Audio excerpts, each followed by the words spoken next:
누가 제 영상에 댓글을 남겨주셨는데 우리나라 선진국 아니고 우리나라 선진국 호수국이다. 전세 제도만 봐도 그렇다. 어느 나라에도 전세 제도는 없고 우리나라만 유일하게 있다. 저도 어느 정도 그 말에 동의는 합니다. 우리나라에만 유일하게 있는 것으로 저도 알고 있는데 혹시 모르죠. 어느 나라에 뭐 있을 수도 있겠지. 중요한 거는 우리나라를 그렇게 우리나라 사람이 욕을 하는 것은 자기 얼굴에 침 뱉는 거밖에 더 돼. 어느 정도 비판을 할 수 있을지언정 무작위 비난하지 말자 이거야. 여하튼 우리나라 전세 제도가 엿 같은 이유는요. 전세 사기 하는데 이게 전세 사기도 사기가 문제지만 전세금 반환받는 게 집주인은 누구를 만나냐에 따라 운에 달렸다 라는 것이 가장 큰 문제점이고요. 그리고 이 전세 제도는 금융권을 위한 매도이다. 전세권은 단순히 돈을 빌려주고 돌려받고 하는 형식의 채권보다 훨씬 강력한 회수할 수 있는 권한을 갖고 있기 때문에 은행에서는 정말 좋은 땡큐 상품이에요. 즉 어떻게든 돈을 빌려주면 이자 그동안 받아먹고 어떻게든 무조건 회수가 가능하다는 거죠.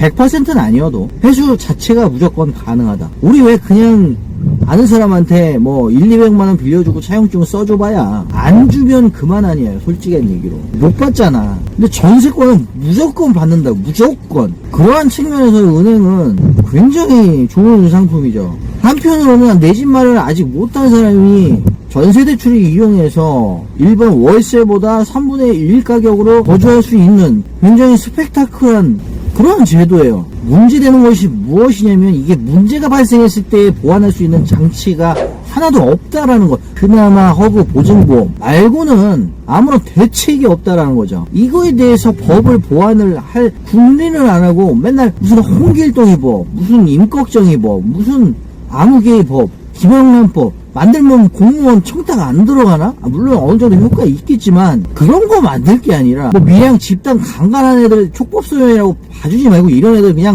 모가지 자르는 법을 만들든가 맨날 무슨 뭐 법 맨날 입법부에서 만든다고 표장사 하려고 하지 말고 기존에 있던 법을 보완을 해야지. 전세제도를 무조건 이거 처벌을 강화하거나 제도를 강화하거나 수단을 보완을 해야 된다. 이 피해본 사람들이 너무 많아. 전세 피해를 임대인이 그냥 보증금 안 돌려주면 못 받는 거잖아. 이런 게 어디냐고.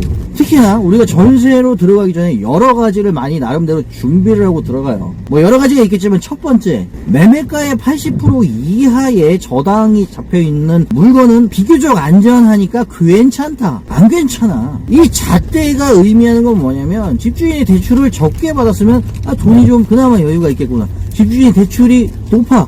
그러면 돈이 쫄리는 주인이라서 여차하면은 경매에 좀 쉽게 넘어가겠구나. 요런 정도의 잣대지. 요걸 가지고 안정성을 논한다는 것 자체가 굉장한 큰 모순이다.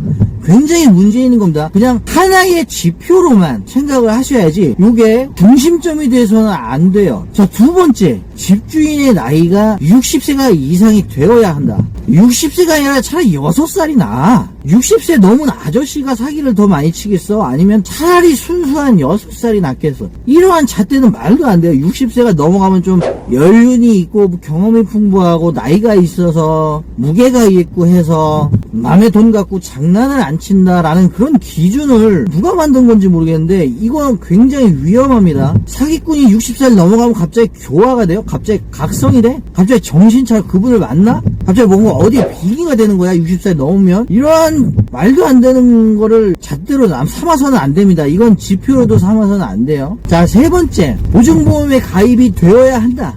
이건 그나마 제일 낫습니다. 제도적으로나 심리적으로나 장치적으로나 봤을 때 보증보험에 가입이 되면은 사고가 나면 일시급을 받을 수가 있으니까 그나마 제일 나아요. 하지만 문제점이 뭐냐? 전세기간 만료 이후 전세기간 연장을 했는데 역전세 상황이 발생해서 보증보험이 연장이 안 되면 이것도 어차피 보증보험 적용이 안 되는 상황이기 때문에 보호를 받지 못해요. 또 한 가지, 내가 1억짜리 집에 전세로 들어갔는데 전세대출을 6천만원 받았고 내 돈 4천만원 들어갔어요. 그러면 내가 보증보험에서 보장받을 수 있는 범위가 6천만원이기 때문에 온전히 1억을 보장받을 수 있는 보험은 없다. 100% 대출을 받지 않고서는 그러한 경우는 없습니다. 그나마 가장 강력한 안전지표로 활용할 수가 있겠죠. 자, 그 다음, 신축 건물은 최소 2년 3년 이상이 되어야 한다라는 건데 아무 의미가 없어요. 2년 2년, 3년이 지나고 나면 어느 정도 손바뀜이 있으니까 그렇게 안전지표로 삼아라 하는 것도 어느 정도 뭐 의미가 있을 수 있지만 차라리 그럴 바에는 신축으로 첫 입주로 들어가서 거주하는 게 차라리 낫다. 별반 차이가 없다. 2, 3년이면. 그리고 집주인이 돈을 안 돌려주겠다는데 10년이 되고 2년이 되고 3년이 되고는 사실 의미가 없다라고 볼 수가 있어요. 노력해서 입주를 전세로 들어가면 뭐합니까? 집주인이 당연히 줘야 되는 건데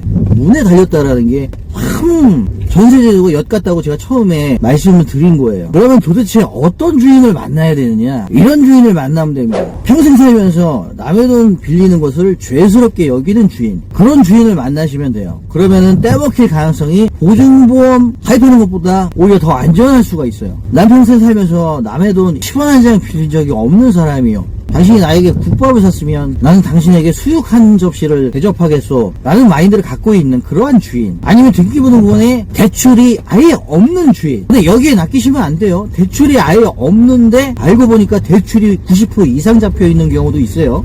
신탁등기. 신탁등기는 을구에 아무런 권리관계가 나와있지 않습니다. 이것도 조심해야 된다는 거죠. 조심해야 될 게 너무 많아. 전세제도가 문제점이 너무 많다 보니까 이게 한두 개 조심하고 우리가 심혈을 기울인다고 해서 될 문제가 아니기 때문에 이럴 때 어떻게 해야 된다? 그렇죠. 월천대사TV. 월천대사TV와 함께 한다면 여러분들의 안정성은 기본으로 깔고 갑니다. 안정성은 기본으로 깔고 가는데 부자 돼야 될 거 아니야. 그럼 시세 차익을 일단 봐야 될 거 아니야. 월천대사TV와 함께 하십시오. 저가 매수와 높은 시세 차익, 권리관계 안정성 모두를 한 번에 해결해드리고 올바른 출구 전략까지 세워드립니다. 꼭 기억하십시오. 부동산 투자는 월천대사TV와 함께 하시기를 바라겠습니다.